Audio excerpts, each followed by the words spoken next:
chilly in northern New Jersey until 2:15 p.m.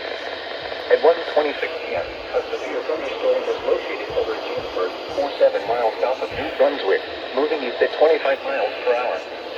Hazard, 60 miles per hour wind gusts. Source, radar indicated. Impact, expect damage to trees and power lines. Locations impacted include Middletown, Old Ridge, East Brunswick, South Brunswick, Clearville, Holden, Red Bank, Kingsburg, McCullough, Jamesburg, Cranberry, Brownville, Deep, Robertsville, and Clearbrook Park. For your protection, move to an interior room on the lowest floor of a building. Torrential rainfall is occurring with this storm and may lead to flash flooding. Do not drive your vehicle through flooded roadways.